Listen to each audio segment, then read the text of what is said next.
The nurse stepped in front of me and lowered her voice. Sir, your son doesn't want you here. For a moment, I thought I had heard her wrong. Just beyond the glass doors, my first grandchild had entered the world. I could see nurses moving through the hallway. I could hear distant laughter and congratulations. And yet I wasn't allowed to take another step. Then my son appeared. He looked me directly in the eyes, not with anger, not even with disappointment, with complete indifference, the kind that hurts far more. You need to leave, Dad. The word Dad sounded forced. Like it no longer belonged to me, I swallowed hard. Daniel, please. I just want to see him for 1 minute. He shook his head. You weren't there for me. You don't get to pretend you're some loving grandfather now. Those words hit harder than anything else, because he believed them. With every part of his heart, my son truly believed I had never cared about him, and I had no idea how to convince him otherwise. But before we start today's story, please subscribe to the channel and like this video. My name is Michael Carter, and I am 72 years old. The day my grandson was born was the day I lost my son completely. Or at least that's what I thought. The truth wouldn't come out until 15 years later. And when it did, it destroyed everything Daniel believed about his childhood. I met my wife, Rebecca, when I was 23. She was beautiful, smart, and confident. The kind of person who could walk into a room and immediately become the center of attention. I fell in love fast, maybe too fast. When our son Daniel was born 3 years later, I felt like the luckiest man alive. I worked construction back then. The hours were brutal. Some weeks I left home before sunrise and returned after dark. But every night I would stop by Daniel's room before going to sleep. I would watch him breathing. Sometimes for 10 minutes, sometimes longer. I knew I wasn't around as much as I wanted to be, but everything I did was for him. At least that's what I believed. The problem started when Daniel was 8. Small things at first. He stopped running to greet me when I came home, stopped asking me to help with homework, stopped wanting to spend weekends together. I assumed it was a phase. Kids change. They grow. But then one evening I overheard something. Rebecca was helping Daniel clean his room. I was walking down the hallway when I heard her voice through the partially open door. You know your father only works so much because he doesn't want to be here. I froze. Daniel sounded confused. What do you mean? Rebecca sighed dramatically. If he really loved us, he'd spend more time with us. I stepped into the room immediately. What are you telling him? Rebecca turned around, startled. Then she smiled. The smile people use when they've already decided you're the bad guy. Oh, Michael, we were just talking. No, I heard what you said. Daniel looked between us nervously. Rebecca laughed. You always overreact. I wanted to argue. I wanted to push harder. But Daniel was standing there, watching. So I let it go, a mistake I would regret for years.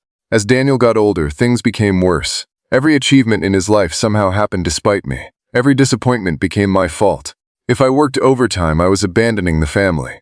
If I took a day off, Rebecca would complain about money. No matter what I did, I lost. By the time Daniel turned 16, our relationship was hanging by a thread. One night, we got into a terrible argument. I waited 3 hours at my football game, I told him. I was there. You showed up in the fourth quarter. I came straight from work. You always have an excuse. The anger in his voice shocked me. I looked at Rebecca. She sat quietly at the kitchen table, saying nothing, watching everything. That was when I started noticing a pattern. Every time Daniel became angry with me, Rebecca somehow benefited. He spent more time with her, trusted her more, confided in her, and trusted me less. Years later, when Daniel left for college, he barely spoke to me. Rebecca and I divorced shortly afterward. After 30 years of marriage, the divorce was ugly, painful, exhausting. But the worst part wasn't losing my wife. It was losing my son. Daniel chose her side immediately. He stopped answering my calls, stopped responding to messages. Birthday cards came back unopened. Christmas gifts were returned. Sometimes months would pass without a single word. I kept trying. Year after year, every birthday, every holiday, every milestone, nothing changed. Then I learned he was getting married, not from him, from someone else. I wasn't invited.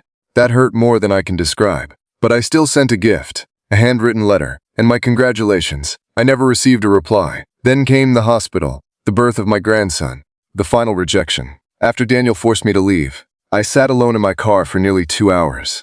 I remember staring at the steering wheel, wondering how things had gone so wrong. How a little boy I loved more than life itself could genuinely believe I never cared about him. That night I made a decision. I stopped chasing him. Not because I stopped loving him, because I couldn't survive the constant heartbreak anymore. Years passed. I grew older. Life became quieter. I spent my days fishing, reading, and volunteering at a local community center. Every now and then I'd hear something about Daniel through mutual friends. His son, Ethan, was doing well in school. His business was growing. His family looked happy. I was glad, even from a distance. Then something happened that changed everything. Rebecca died. I hadn't spoken to her in nearly 12 years. The news came unexpectedly. For days I debated whether to attend the funeral. In the end I went, not for Rebecca, for Daniel. I stood near the back of the chapel. He looked older, tired. The weight of life sat heavily on his shoulders now. For the first time, I saw not my son, but a man. After the service, our eyes met briefly. Neither of us spoke. Then he turned away.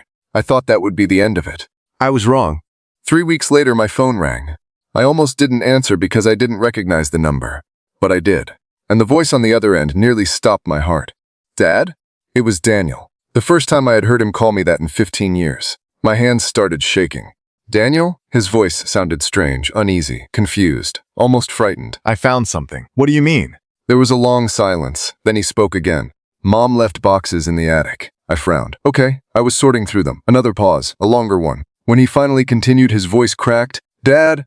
I found hundreds of letters. My stomach tightened. What letters? The silence that followed felt endless. Then Daniel whispered words that changed everything.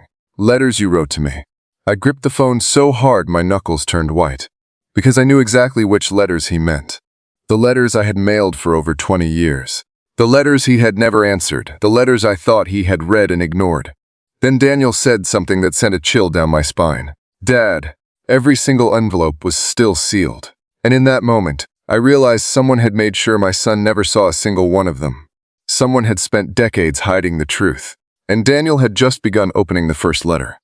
For several seconds, neither of us spoke. I sat frozen in my kitchen chair, gripping the phone. Daniel was breathing heavily on the other end. Finally, I managed to ask, how many letters are there? Hundreds, he replied quietly. My eyes closed. I remembered every one of them. Every birthday card, every Christmas letter, every note I wrote after hearing about a graduation, a promotion, a family milestone. All those years, I had believed my son was receiving them and choosing not to answer. And all those years, he had never seen a single one. Dad, Daniel said, his voice trembling. Why did you keep writing?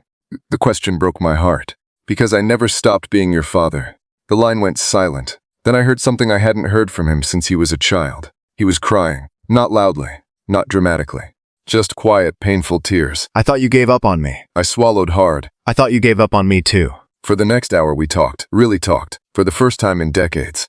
Daniel told me he had spent the last 3 weeks opening letter after letter. Some were stained from old water damage. Others had yellowed with age. But every single one carried the same message.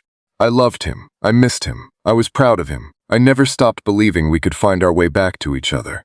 Dad, he whispered, I don't understand. Neither do I. But deep down I already suspected the answer. And I think Daniel did too. The next day, he drove to my house.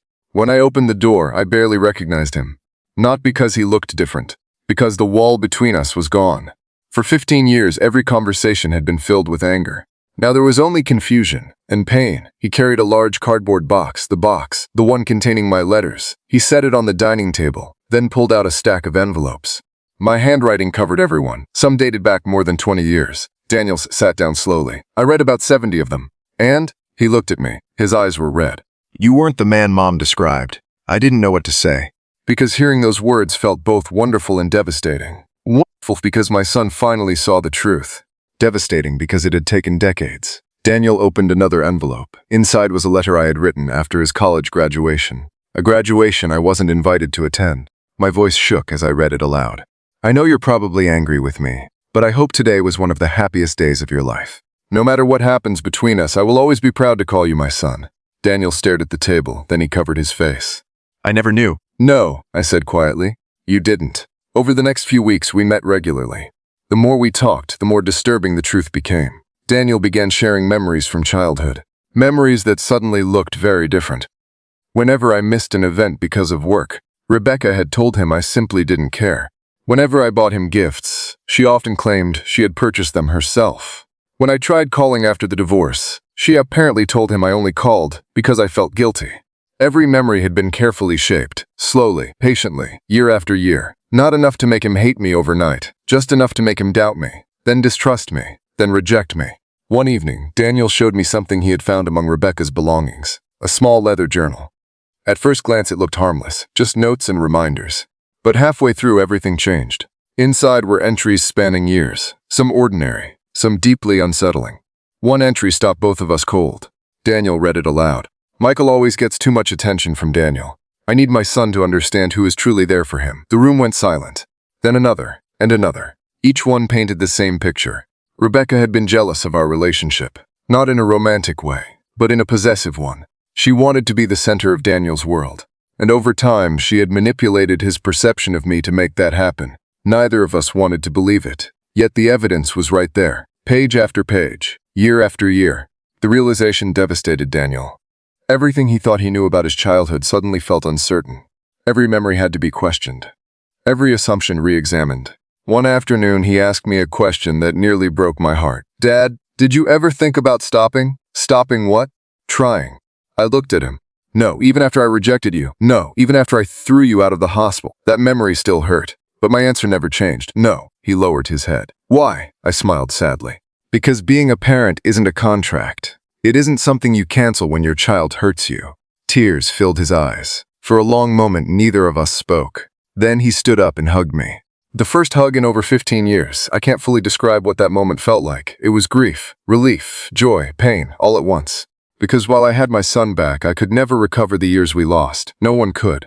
A month later, Daniel asked if I wanted to meet someone. I already knew who, his son, my grandson. Ethan was 15 years old now, the same age Daniel had been when our relationship started falling apart. The irony wasn't lost on either of us. I was nervous, ridiculously nervous.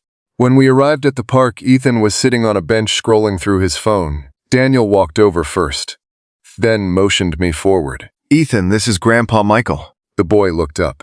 For a second, I saw Daniel's face staring back at me. Same eyes, same smile, same stubborn expression. Then Ethan stood and extended his hand. "Nice to finally meet you." Finally, one word. Yet it carried 15 years of history. I shook his hand, then we spent the afternoon talking, fishing, laughing, telling stories. Hours passed like minutes. At one point, Ethan frowned. "Grandpa, why haven't we met before?" The question hit all three of us. Daniel looked down. I remained silent. Finally, Daniel answered, "Because sometimes adults make mistakes." Ethan nodded thoughtfully, then returned to skipping stones across the water. Children have a way of accepting truths adults struggle with. As the months passed, our family slowly rebuilt itself. Not perfectly. Some wounds never disappear completely. But trust began growing where bitterness once lived. One evening, Daniel came over carrying the final unopened envelope.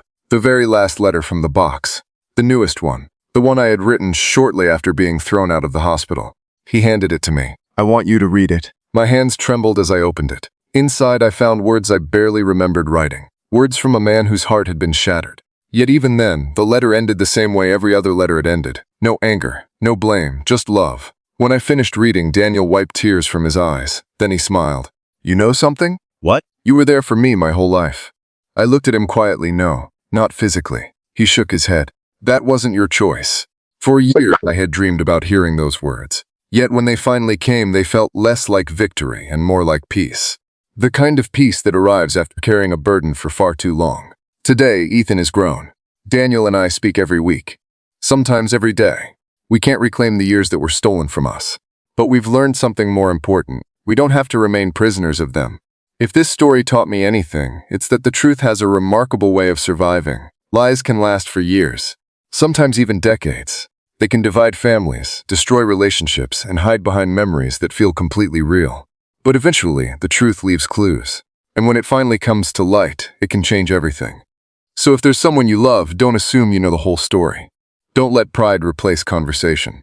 Don't let silence become permanent, because sometimes the person you believe never cared about you has been loving you all along. And sometimes one small discovery is enough to bring an entire family back together. If this story kept you hooked until the end, make sure to like this video and subscribe to the channel so you never miss another powerful story. And remember, sometimes the truth isn't what we expect. It's what we choose to believe before we have all the facts. Let me know your thoughts in the comments, and I'll see you in the next story.